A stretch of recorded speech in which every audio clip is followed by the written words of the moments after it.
শুধু কি সবজি তোলার ভিডিও দেখালেই হবে, সাথে তো টিপস আর পরিচর্যাগুলো শেয়ার করতে হবে। বল, ডালা, চালনি সব নিয়ে চলে এসেছি। সাথে নিয়েছি গাছের খাবারের জন্য কিছু জিনিস। এই যে লিকুইড কম্পোস্ট সারগুলো দেখছেন, এগুলো দিলে কিন্তু গাছের মাটি ভালো থাকে। সবজির খোসার সাথে আরও একটা জিনিস এখানে দেখেন, এই যে কলা খাওয়ার পরে পুরা কলা সহ মোচাটা দিয়ে দিয়েছি। সাথে আরেকটা জিনিস দিব, এটা হচ্ছে ডিমের খোসার পাউডার।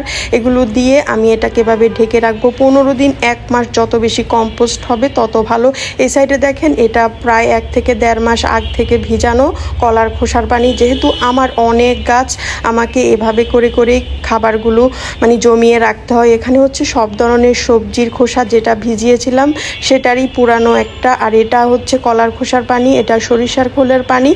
আর এই যে আপনি দেখছেন, এটা কলার খোসার শুকনো, যেগুলো আপনার শীতের সময় আমি শুকিয়ে রেখেছিলাম সেগুলো। তো আজকে লিকুইড খাবারটা দিব। এই যে 10 মগ পানির সাথে 1 মগ চালনি দিয়ে চেলে নিলাম। খাবার আমরা এই গরমের মধ্যে সবসময় বিকেলবেলায় দেওয়ার চেষ্টা করব।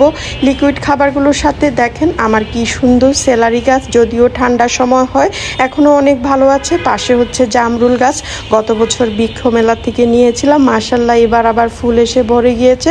তার পাশেই দেখেন, এটা আমার জলপাই গাছ। এই জলপাই গাছটার বয়সও কিন্তু 6-7 মাস হয়েছে মাত্র। এখন আবার প্রচুর ফুল এসে ভরে গিয়েছে।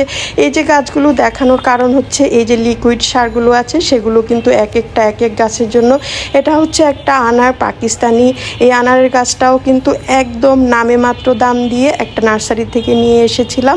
আর দেখেন আজ প্রথমবারই ফল ধরা শুরু করেছে। পাশে হচ্ছে এটা একটা চাইনিজ জামরুল। ছাদ বাগানে আসলে কেন জানি এই বোম্বাই মরিচগুলো আমার দিকে তাকিয়ে থাকে। আর অনেক আগ্রহ নিয়ে বসে আছি গাছের লিচুগুলো যে কখন বড় হবে আর খাবো। তো এই যে দেখছেন, এটা হচ্ছে ব্ল্যাকবেরি। এইবার প্রথমেই ছাদ বাগানে ব্ল্যাকবেরি আসছে। কালার আসলে ইনশাল্লাহ আপনাদের সাথে শেয়ার করব। লিকুইড খাবারগুলো দেওয়ার সময় আমরা 2টা জিনিস খেয়াল রাখবো। একটা হচ্ছে মাটি একদম ড্রাই অবস্থায় দিব না, আর সেকেন্ড হচ্ছে মাটি খুঁচিয়ে নিব। অনেক সময় ছাদ বাগানে দেখবেন যে এই গরমের মধ্যে মাটিগুলো শুকিয়ে যায় কয়েকটা টবে, সেজন্য আমরা লিকুইড খাবারের পাশাপাশি কিন্তু মালচিংয়ের ব্যবস্থাও রাখতে পারি। এই যে দেখছেন, এই জিনিসটা কলার খোসা, আমি যে কলার যে গাছটা হয় না, সেটা কেটে রেখে দিয়েছিলাম, আজকে সবগুলো গাছে দিয়ে দিচ্ছি।